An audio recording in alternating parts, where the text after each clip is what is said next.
Hi Shrine family, my name is Miss Ryle and I'm the librarian at Shrine School. And I'm going to be coming to you once a week to have an online Shrine Time story time so that I can still be reading with my students even while we're not meeting physically at the school.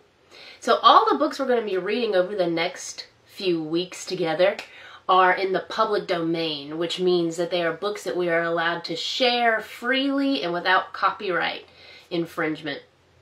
So I have a big stack of Beatrix Potter books, which are all about Peter Rabbit and his friends. Lots of little animal stories to share with you. And we're going to start with Peter Rabbit. In the description of this video, I will link to an online version of this book that you can read with your children.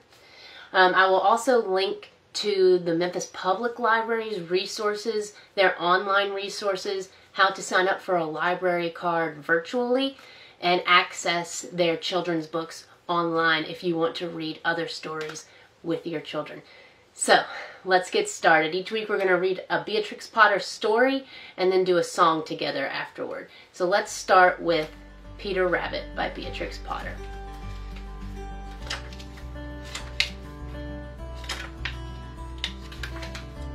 Once upon a time, there were 4 little rabbits, and their names were Flopsy, Mopsy, Cottontail, and Peter.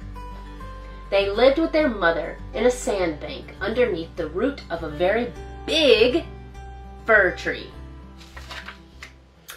"Now, my dears," said old Mrs. Rabbit one morning, "you may go into the fields or down the lane, but don't go into Mr. McGregor's garden. Your father had an accident there. He was put in a pie by Mrs. McGregor. Now run along and don't get into mischief. I am going out. Mischief just means trouble. Now here's my question. Do you think Peter is going to get into mischief?" Then old Mrs. Rabbit took a basket and her umbrella and went through the wood to the baker's. She bought a loaf of brown bread and 5 currant buns. That sounds pretty yummy. Flopsy, Mopsy, and Cottontail, who were good little bunnies, went down the lane to gather blackberries. But Peter, who was very naughty, ran straight away to Mr. McGregor's garden and squeezed under the gate. So there's our answer. Peter is going to get into mischief or trouble.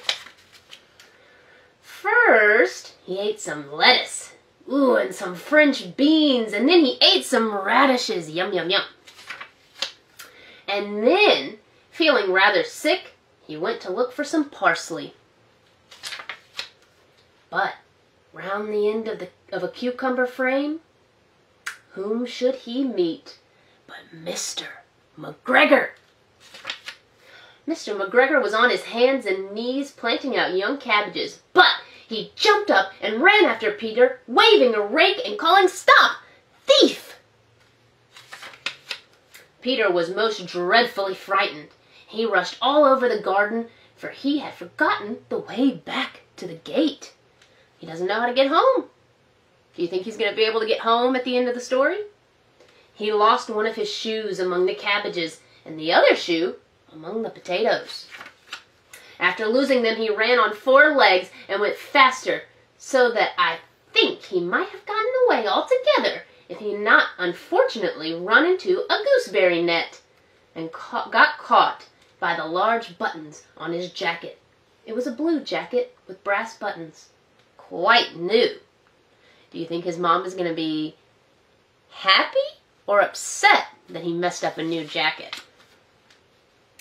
Peter gave himself up for lost and shed big tears, but his sobs were overheard by some friendly sparrows who flew to him in great excitement and implored him to exert himself. Mr. McGregor came up with a sieve, which he intended to pop upon the top of Peter. Ooh, but Peter wriggled out just in time, leaving his jacket behind him. So he has lost his new jacket. I don't think his mom's going to be too happy. And rushed into the tool shed and jumped into a can. It would have been a beautiful thing to hide in if it had not had so much water in it. So now Peter has lost his jacket and he's all wet.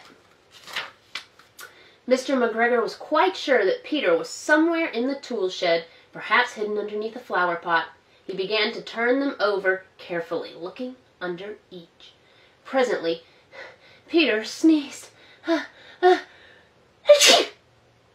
Mr. McGregor was after him in no time and tried to put his foot upon Peter, who jumped out of a window, upsetting 3 plants. The window was too small for Mr. McGregor, and he was tired of running after Peter. He went back to work, so Peter is getting away. Peter sat down to rest. He was out of breath and trembling with fright, and he had not the least idea which way to go. You think Peter is scared? Also, he was very damp with sitting in that can, and after a time he began to wander about, going lippity-lippity, not very fast, and looking all around. He's trying to get home. He's probably hungry. He found a door in a wall, but it was locked, and there was no room for a fat little rabbit to squeeze underneath. An old mouse was running in and out over the stone doorstep, carrying peas and beans to her family in the wood. Peter asked her the way to the gate, but she had such a large pea in her mouth that she could not answer. She only shook her head at him, and Peter began to cry. Then he tried to find his way straight across the garden, but he became more and more puzzled. Presently, he came to a pond where Mr. McGregor filled his water cans. A white cat was staring at some goldfish, and she sat very, very still, but now and then the tip of her tail twitched as if it were alive. Peter thought it best to go away without speaking to her. He had heard about cats from his cousin, little Benjamin Bunny. He went back towards the tool shed, but suddenly, quite close to him, he heard the noise of a hoe. Scratch! Scratch, scratch, scratch! Peter scuttered underneath the bushes, but presently, as nothing happened, he came out and climbed upon a wheelbarrow and peeped over. The first thing he saw was Mr. McGregor hoeing onions. His back was turned toward Peter, and beyond him was the gate. Good, Peter's finding his way home. Peter got down very quietly off the wheelbarrow and started running as fast as he could along the straight walk behind some black currant bushes.